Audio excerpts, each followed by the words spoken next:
Right now, as you watch this, millions of spiritually awakened individuals are quietly disappearing from society, not physically vanishing, but becoming invisible in plain sight.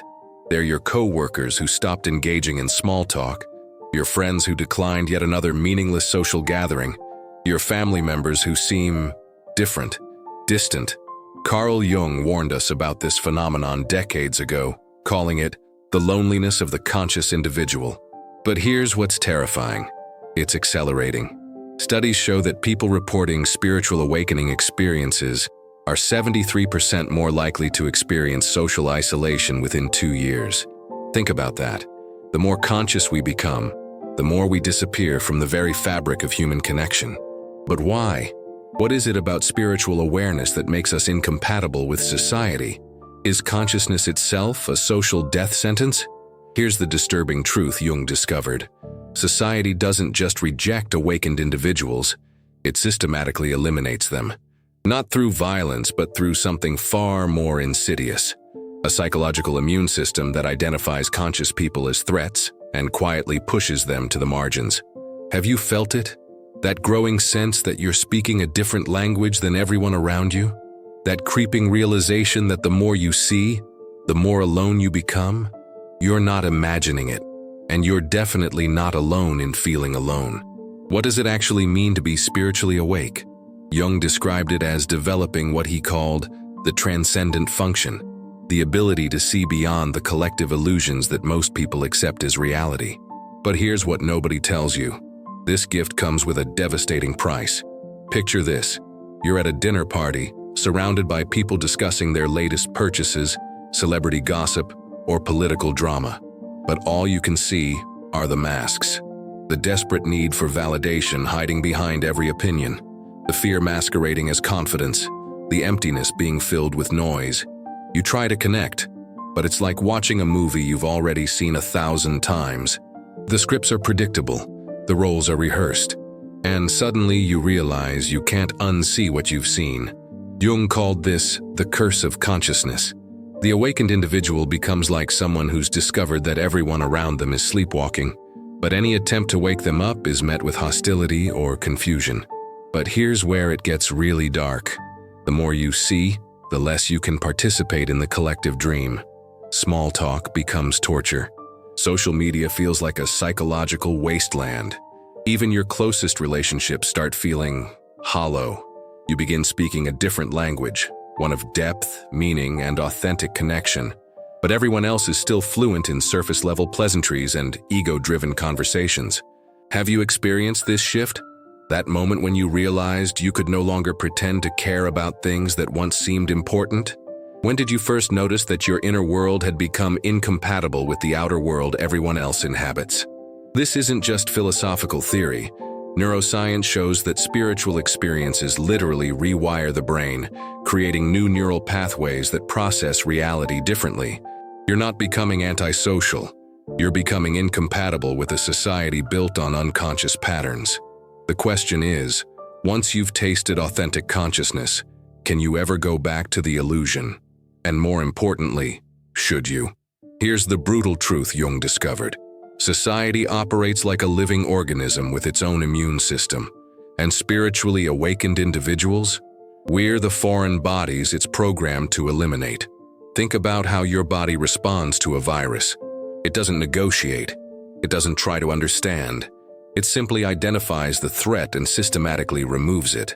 Society does the exact same thing to conscious individuals, but the process is so subtle, so ingrained, that most people don't even realize they're participating in it. Jung called this the collective persona, the shared mask that society wears to maintain its illusions. When someone refuses to wear that mask, when they start speaking uncomfortable truths or questioning sacred assumptions, the immune response kicks in immediately. First comes ridicule. Oh, you're one of those spiritual people now. The eye rolls, the dismissive comments, the subtle suggestion that you've lost touch with reality. Sound familiar? Then comes pathologization. Suddenly, your depth is labeled as depression. Your authenticity becomes antisocial behavior. Your refusal to engage in meaningless chatter is diagnosed as social anxiety. The medical establishment, often unconsciously, become society's weapon against consciousness. Finally comes isolation. Invitations stop coming. Conversations become strained. People start avoiding you, not out of malice, but because your presence makes them uncomfortable with their own unconsciousness. You become a mirror they don't want to look into. But here's what's truly insidious. This isn't a conspiracy. It's an unconscious automatic process. The very people rejecting you don't realize they're doing it. They're just following the collective programming that says, eliminate anything that threatens our comfortable illusions. If this resonates with your experience, if you felt this systematic rejection, hit that like button. And if you're ready to understand how to navigate this psychological warfare, subscribe to Mind Revelation, because we're just getting started with Jung's most disturbing insights. Have you noticed how the more authentic you become, the more society treats you like a glitch in the matrix? The question is, are you willing to be that glitch? Here's what the spiritual gurus won't tell you. Awakening can be a one-way ticket to psychological hell. Jung witnessed this firsthand in his clinical practice, watching patients who had glimpsed higher consciousness struggle with what he called the neurosis of the gifted. Imagine suddenly seeing the puppet strings controlling everyone around you, but being powerless to cut them. Imagine understanding the deep patterns of human suffering, but watching helplessly as people choose their pain over your offered wisdom. This is the daily reality of the spiritually awakened. The statistics are staggering. Individuals reporting spiritual awakening experiences show 40% higher rates of depression and 60% higher rates of anxiety disorders. But here's the twist. It's not the awakening itself that's causing the suffering. It's the impossible choice between authenticity and belonging. You see, the human psyche is wired for tribal connection. We literally need social bonds to survive. But consciousness creates a devastating paradox. The more authentic you become, the more isolated you feel. The more you see truth, the less you can tolerate the lies that hold society together. Jung documented case after case of patients caught in this psychological prison.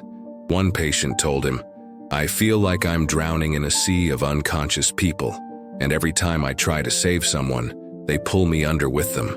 This is why so many awakened individuals develop what Jung called the savior complex, desperately trying to wake others up, not out of ego, but out of a deep loneliness that can only be cured by finding others who speak the same language of consciousness.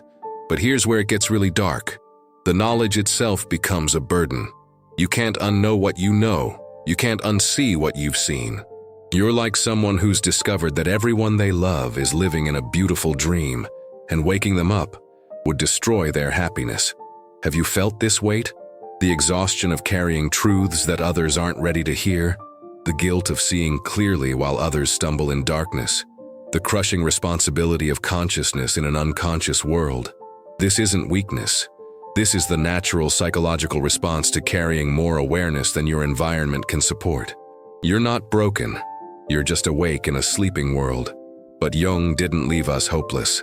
Through decades of research and his own personal journey through what he called the dark night of the soul, he discovered something remarkable. It's possible to be fully conscious while remaining functionally connected to an unconscious world. The key lies in what Jung termed the art of sacred camouflage, learning to speak multiple languages of consciousness simultaneously. Think of it like being bilingual, but instead of languages, you're fluent in different levels of awareness. Jung himself mastered this art. By day, he was a respected psychiatrist speaking the language of academia and social convention. But privately, he was exploring the deepest mysteries of the human psyche, communicating with archetypes, and mapping the territories of consciousness that most people never even glimpse. This isn't about being fake or compromising your authenticity. It's about developing what Jung called the adaptive persona, a conscious choice about how much of your true self to reveal in any given situation. You're not hiding your light. You're learning to adjust its brightness so others can actually see it without being blinded. Here's the practical magic. You start recognizing others who are also wearing sacred camouflage. There's a subtle recognition that happens, a knowing look, a deeper conversation that emerges from seemingly surface-level interactions. You begin building what Jung called the invisible church, a network of conscious individuals who support each other while navigating an unconscious world. But perhaps most importantly, you learn to transform your isolation into creative power. Jung discovered that the very alienation that causes suffering can become the fuel for extraordinary creativity, deep healing work, and profound contribution to human consciousness. The loneliness doesn't disappear, it transforms into solitude. The difference? Loneliness is wanting to connect but feeling unable to. Solitude is choosing to be alone because you found the richest company possible, your own authentic self. Have you started developing your own sacred camouflage? Can you feel yourself learning to navigate between worlds? The awakened life isn't about retreating from society, it's about learning to dance with it while staying true to your deepest knowing. So here we are, at the crossroads Jung spoke about in his most profound writings. You've seen behind the veil, you've felt the weight of consciousness, you've experienced the systematic rejection of an unconscious society. And now you face the ultimate choice that every awakened individual must make. You can retreat, go back to sleep, numb the awareness with distractions, substances, or spiritual bypassing. Pretend you never saw what you saw. Many do. Jung called this the regression to unconsciousness. And honestly, sometimes it feels like the merciful option. Or you can choose what Jung called the revolutionary path. Not revolution with weapons or protests, but the quiet revolution of living as a conscious being in an unconscious world. This is the path of the wounded healer, the one who transforms their own suffering into medicine for others. But here's Jung's most radical insight. Those who seem to be vanishing from society aren't actually disappearing. They're metamorphosing. Like caterpillars entering the chrysalis, they're dissolving their old social selves to emerge as something entirely new. Bridges between worlds, translators of consciousness, harbors for other awakening souls. You see, every person who chooses consciousness over comfort, authenticity over acceptance, creates a ripple effect that touches lives in ways they may never know. Your refusal to participate in unconscious patterns gives others permission to question their own. Your willingness to be different plants, seeds of possibility in minds that are ready to grow. Jung believed that the future of human consciousness depends on individuals like you, the ones willing to carry the burden of awareness, to feel the loneliness of seeing clearly, to be misunderstood by those still dreaming. You've made it this far in this message, which means you're already choosing the path of consciousness. That takes courage most people will never understand. If you're ready to continue this journey together, write "awake" in the comments below.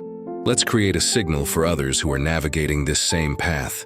Your presence here, your willingness to seek deeper understanding, is already changing the world in ways you can't imagine. The question isn't whether you're alone. The question is, are you ready to be the light that helps others find their way out of the darkness?